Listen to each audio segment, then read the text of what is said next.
What's going on, YouTube? It's your boy, CamATL. Shout out to the DFS squad. Shout out to everybody watching this video right now. Drop a like down below because I already know you're going to love it. Subscribe to the channel if you haven't already. Make sure you comment anything in the comment section to enter your name into the $50 giveaway that I do every single week on this channel. Thank you guys for joining me as always. Last night was another solid night of MLB. If New York would have played, it would have been even better. So every meteorologist in the world that I was looking at was saying that that game was going to play and the game was dry at the time of lock. Okay? So if a game is going to play, I mean, they say it's going to play, it's dry and not even raining anymore. You know what I mean? Of course, I'm going to stay with my exposure to it. You know what I mean? And it's important to me to actually take advantage of those situations where people might be fading something just off a slight risk when there's so much upside if it works out. You know what I mean? So on the site, I did slash Bieber. I had Bieber as the fave.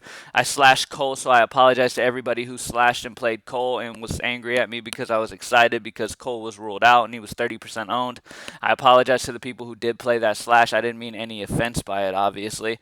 Like, I wasn't trying to hurt your feelings or anything like that. I was just saying, like, hey, Cole is 30% owned and he's going to get a dud. So these two New York bats that we have in the lineup, it's not going to affect us like that. And it didn't. We ended up cashing for our second night in a row.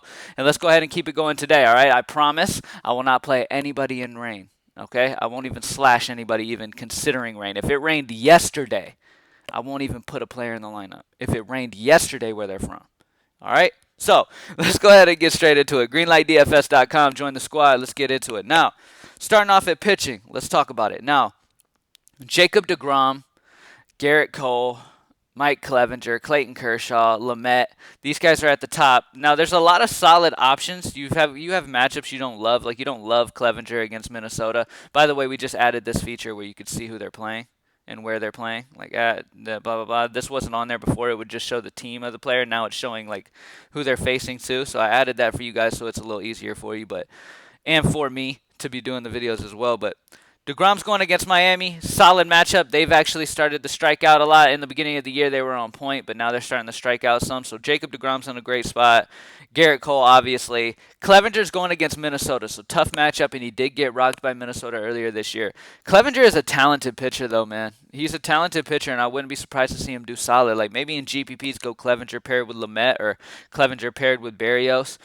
Barrios, as well as another guy going against Cleveland, who has been striking out a lot this year. He could end up having a solid outing, but it's a scary offense to face. So my favorite though is going to be Lamet. Danielson. I don't know how you say his name, but the Karate Kid Lamet at 8-6. I really love him here in this one against Seattle. I mean, obviously the matchup is there. Lamet has been pitching incredibly. Seattle does have their moments where they can put runs up on the board, but at the end of the day, the offense is just so-so, and there's a lot of strikeouts in that lineup. So Lamet has been pitching amazing. He's one of my favorite guys at that 8K range. So Lamet is my main guy that I definitely want exposure to. And then it just comes down to, like, I'm probably going to lean DeGrom solely on the fact that Acuna's back in the Atlanta lineup. The Atlanta lineup, yes, they've been striking out a ton this year, so it's a solid spot for Cole, so I'm completely fine. If you need 400, Garrett Cole's completely fine. All right? I think DeGrom ends up scoring more points overall, but if you need the money, the $400, it's not going to be big enough to where it's a big deal if you switch to Cole to save $400 if you need it. So DeGrom and Lamet are the two guys that I'm going to lean towards, but I do think Clevenger could have a great outing. Kershaw is fine. He's facing a pesky San Francisco offense that doesn't strike out a ton, but he's fine. He looked great in his last outing. And then Barrios, Sonny Gray's going against Milwaukee, who strikes out a ton. What they did to Bauer was incredible. Bauer's been on a whole nother level, by the way. If you haven't watched his YouTube channel, watch his YouTube channel. It's pretty cool. But Bauer has been on a whole nother level. He ended up racking up the Ks and doing okay, but Milwaukee got to him. So I would expect them a good chance they get to Sonny Gray a bit here. But Lamet, DeGrom, Cole, Barrios, Clevenger are GPP options. All right? Now, let's go ahead and talk about hitters. Now, I've got multiple spots I like here because we get the privilege of having Fulmer on the slate. I love it when Fulmer is on slates, man, because it just kind of gives me, a team that I automatically know I can look at and get some value from. So Chicago Cubs are going to be a spot that you definitely want to get some plays from. Their prices have gone up, but they're guys that you definitely want exposure to. You've got guys like, let's talk about it. Jason Hayward is going to have the lefty-righty matchup. He's only 2.6, get you a cheap Chicago bat. Ian Happ is another guy who is a good hitter. He's 4.3, so his price went up, so I don't love him.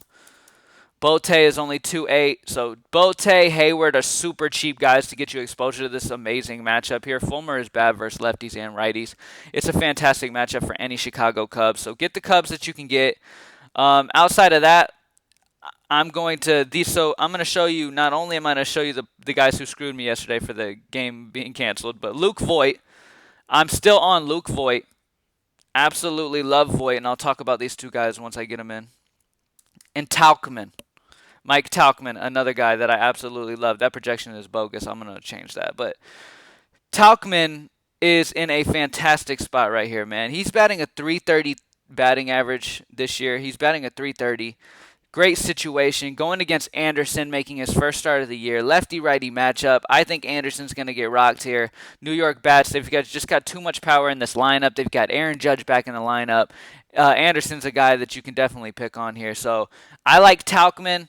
I love Luke Voit. Those are two bats that I'm really, really liking on this slate. Like I said, Talkman's batting a .330 batting average. Voigt's got a .310, got one of the highest OPSs in the entire league, which means his power, he has been absolutely smashing the ball.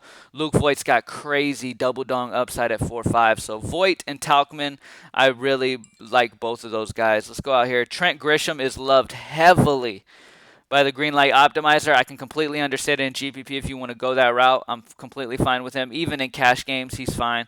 Ian Happ is really, really loved. Garrett Hampson at 3.9. If he ends up leading off, we have him projected at leading off. If Hampson leads off because they're facing a lefty here in Robbie Ray, I'm all on board with that. All on board with that. I love Trevor Story. I love Arenado. I love Hampson. Every time they face a lefty, I'm always on board with that. All right, regardless of who that lefty is. And Robbie Ray is not a guy who's a shutdown pitcher. He's got some solid K stuff, but he gives up power and he struggles a bit. So who else is a good price? Schwarber at 4.4 is a solid price here. And like I said, that matchup is juicy. All right, we've got Nimmo at 3.5. Seems really good. Sam Hilliard's really loved as a value at 2.7. Let's look at value in general. Let me go all hitters. All right, here we go. So Ruff, Cron, Hilliard, Hayward. Hayward's probably my favorite value on the slate.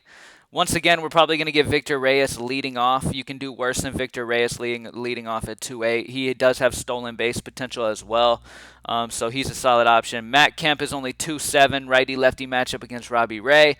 So we've got some solid value on the slate. So with that being said, I think you just, before you even work on hitters, as always, get the pitchers you definitely want. If you want Degrom and Cole, do your thing. I think Lamet is perfectly serviceable as an SP2, so you don't have to do that.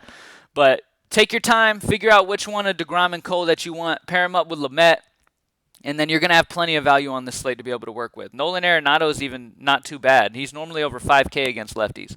That's not too bad at all, especially if they leave that roof open in Arizona and it's like 150 degrees out there.